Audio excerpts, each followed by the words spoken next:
Welcome to the Evergreen Thumb, your go-to podcast for up-to-date research-based horticulture and environmental stewardship knowledge to help you grow and manage your garden. Produced by Washington State University Extension Master Gardener volunteers and brought to you by the Master Gardener Foundation of Washington State. I'm your host, Erin Hoover, a WSU Extension Master Gardener since 2015 and a certified permaculture designer and modern homesteader. WSU Master Gardener volunteers are university-trained community educators who have been cultivating plants, people, and communities since 1973. Are you ready to grow? Let's dig into today's episode.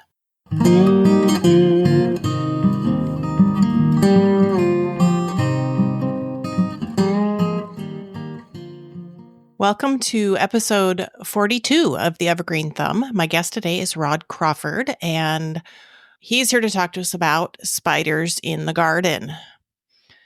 Rod has been working with spiders and adding to the research of the spider collection at the Burke Museum for over 50 years. He and his helpers still go out regularly on spider collecting trips to document the spider diversity in previously unstudied parts of Washington. On his watch, the spider collection has risen from less than 2,000 specimens to well over 200,000. The spider species known from the state of Washington have increased from under 300 to 975 and counting.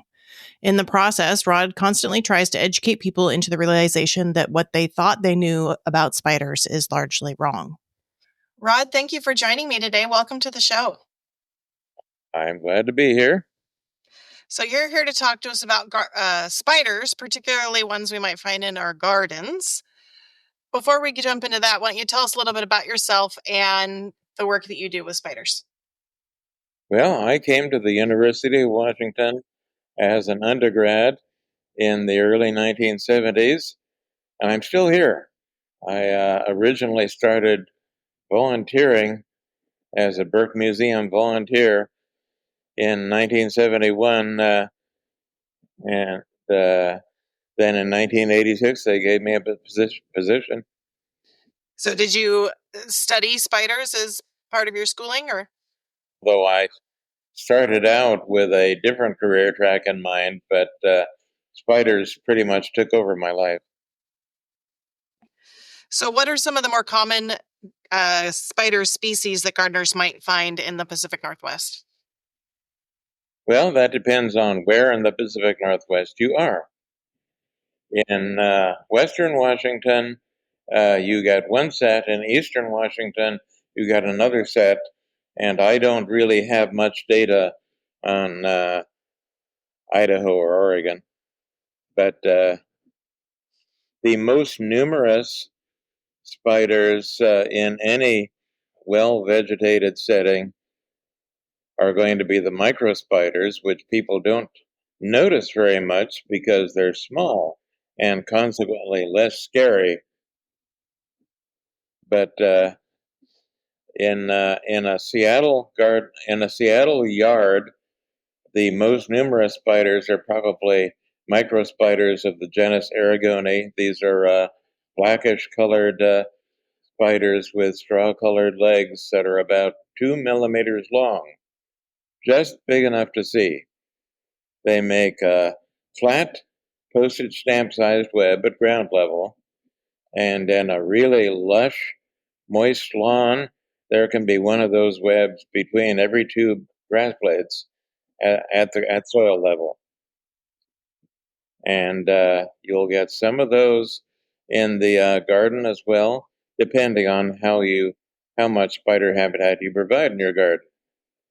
You'll also have small wolf spiders running into your garden.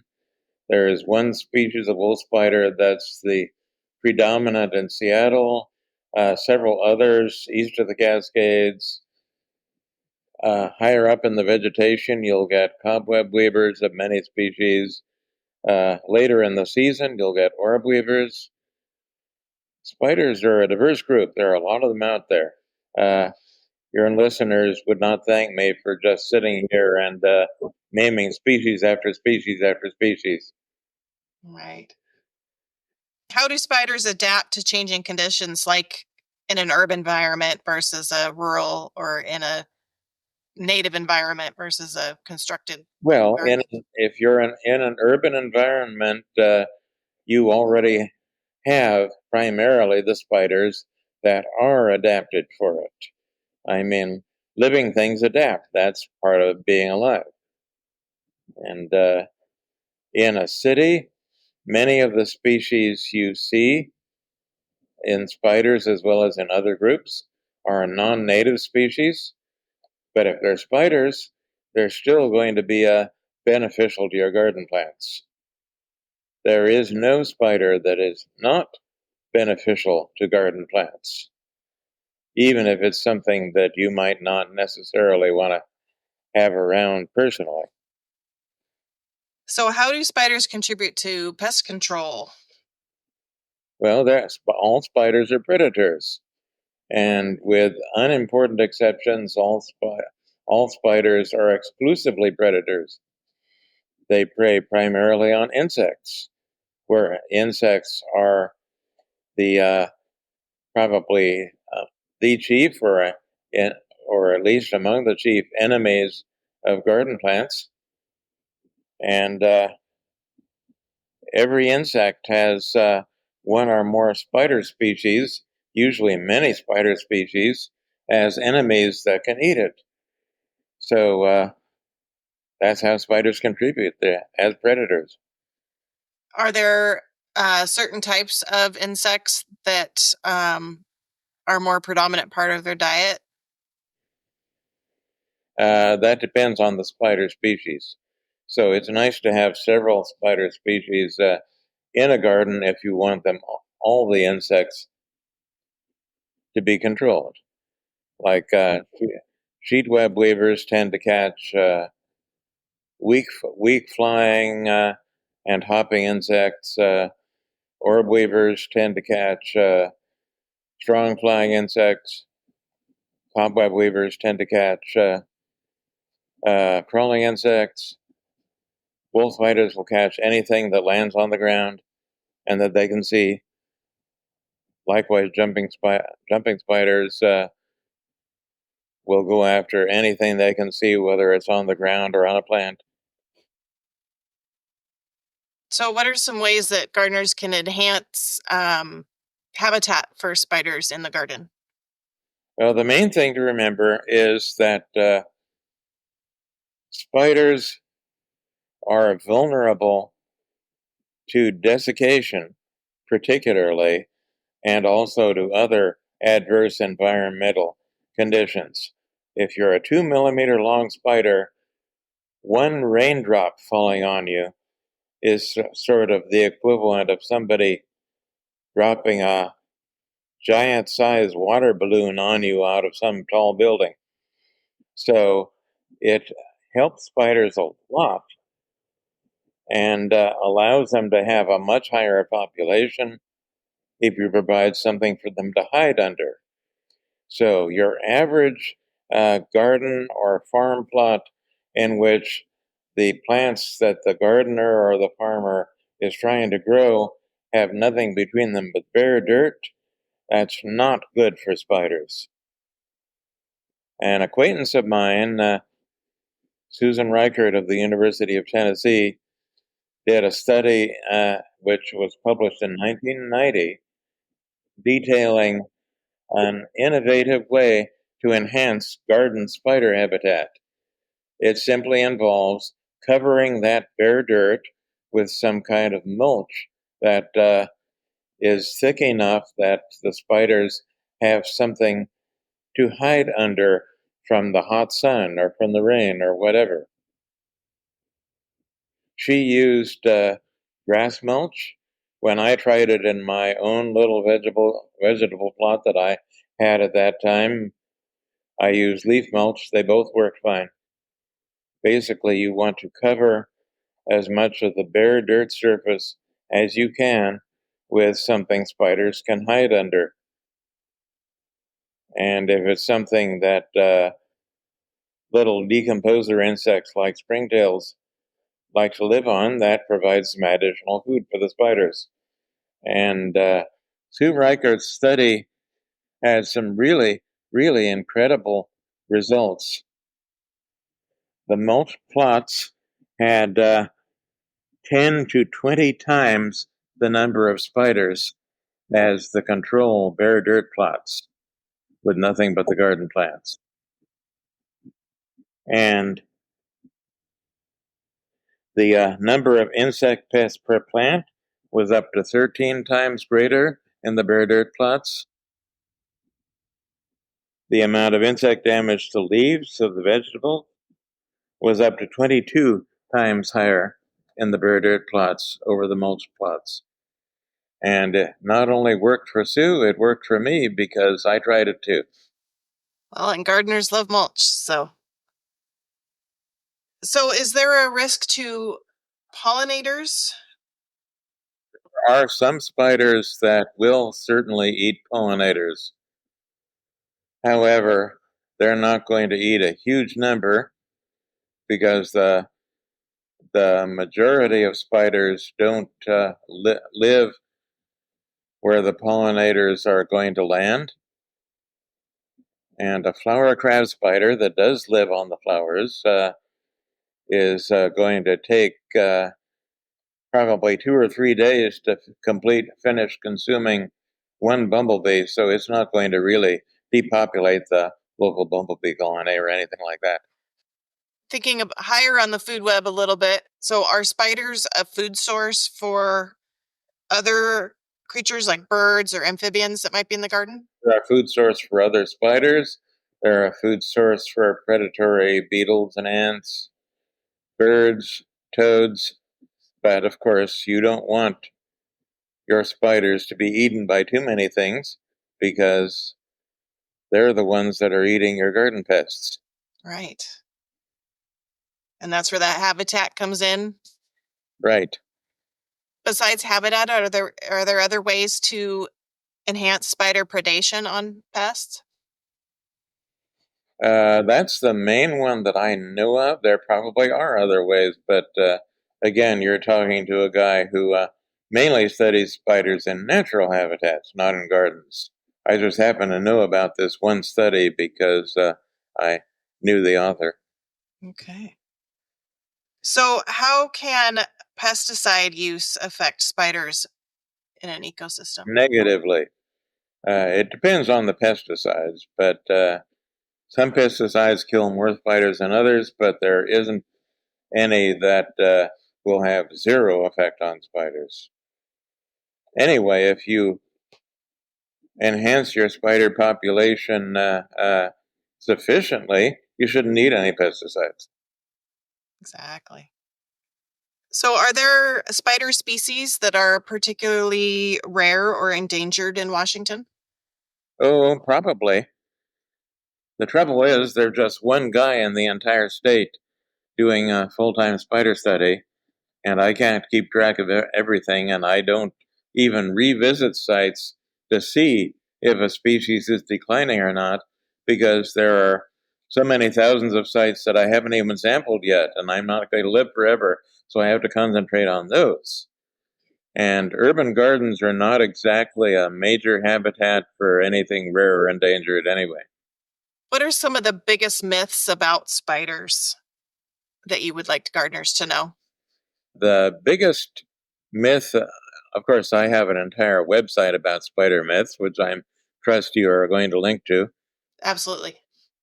But the biggest and probably the most harmful myth about spiders is the idea that if you didn't see what bit you, it was a spider. Spiders come up in a conversation at a lunch table or something. 2 or 3 people are going to say, "Oh, they're terrible. They bite me all the time." And if I were there, I would ask, "Well, excuse me, sir, but did you ever actually see a spider standing on you, biting you, even once?" "Well, no, but of course it's spiders. What else could it be?" Ha ha ha ha ha ha. Are there any other myths that you'd like to share? I know there's quite a few. In connection with that, there's also people also get the idea that spiders are dangerous to humans. No, humans are dangerous to spiders, as well as to other humans, not the other way around. And in Western Washington, the number of spider species you might find in your garden that would be any danger to you is 0.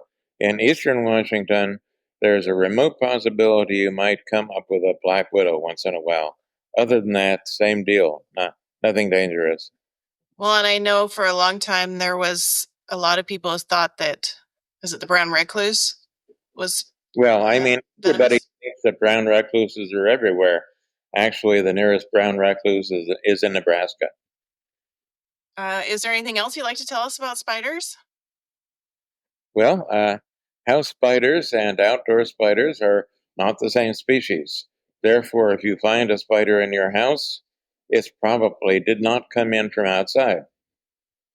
So you can't, quote, put it back outside, unquote, because it never was outside and probably would have a tough time surviving outside. And besides, there are pests to be consumed indoors as well. Clothes moths, carpet beetles, you name it. Is there anything else that you'd like to add about spiders in the garden? Well, if you, there is one little tip I can mention. The major species that people notice in their yards and gardens are the large orb-weavers that make the large circular spiral webs at the end of summer. If you have one of those making a web across a pathway and you don't want to have it in your face, the thing to do is not bother to knock down the web because the spider can make a new one in 20 minutes. The solution to that problem is to relocate the spider. And what would be a good habitat to replace it to? Well, any place where you want spider predation to occur, like for instance, among your roses. Roses tend to be targeted by aphids a lot, and dispersing winged aphids are among the main prey of orb-weavers. They can catch a single one can catch over 100 a day. Wow. I was just thinking of a spider that when the first time I saw, I think I call it a garden spider, but I think it's also known as a banana spider. There are no banana spiders in the Northwest. Okay, then that wasn't what it is. Banana spiders are the large tropical huntsman spiders that get imported on bunches of bananas. Oh, okay. Well, this was a yellow and black spider that was probably 1.5 to 2 inches. Okay, and does it make an orb web? That is the round spiral kind of web. Can't remember. Okay, well, I mean, depend. And where are you located? I'm in Southwest Washington, south of Olympia. Okay, there is a black and yellow orb weaver that's very large, larger than most of the native orb weavers that could be found down there, but it's still rather rare in western Washington up until now. It will be getting more common as the climate continues to warm. Brownish or orangish orb weaver species with white streaks on the back in the form of a cross is probably the dominant orb weaver you're going to see. And that's a non-native species, but it's still perfectly okay for pest control. Okay. Any final thoughts on spiders or myths about spiders? Well, I mean, there are 75 or 80 myths debunked on my website. I could go through them one by one, but we don't have time. Well, you shared some of the bigger ones, so I think that covers it then. Thank you so much for joining me today. You're very welcome. Thank you for joining us on this episode of The Evergreen Thumb, brought to you by the WSU Extension Master Gardener Program volunteers and sponsored by the Master Gardener Foundation of Washington State. We hope that today's discussion has inspired and equipped you with valuable insights to nurture your garden. The Master Gardener Foundation of Washington State is a nonprofit organization whose primary purpose is to provide unifying support and advocacy for WSU Extension Master Gardener programs throughout Washington State. To support the Master Gardener Foundation of Washington State, visit www.mastergardenerfoundation.org/donate. Whether you're an experienced master gardener or just starting out, the WSU Extension Master Gardener Program is here to support you every step of the way. WSU Extension Master Gardeners empower and sustain diverse communities with relevant, unbiased, research-based horticulture education. Reach out to your local WSU Extension office to connect with Master Gardeners and tap into a wealth of resources that can help you achieve gardening success. To learn more about the program or how to become a Master Gardener, visit mastergardener.wsu.edu/get-involved. If you enjoyed today's episode and want to stay connected with us, be sure to subscribe to future episodes filled with expert tips, fascinating stories, and practical advice. Don't forget to leave a review and share it with fellow gardeners to spread the joy of gardening. Questions or comments to be addressed in future episodes can be sent to hello@theevergreenthumb.org. The views, thoughts, and opinions expressed by guests of this podcast are their own and do not imply endorsement by Washington State University or the Master Gardener Foundation of Washington State.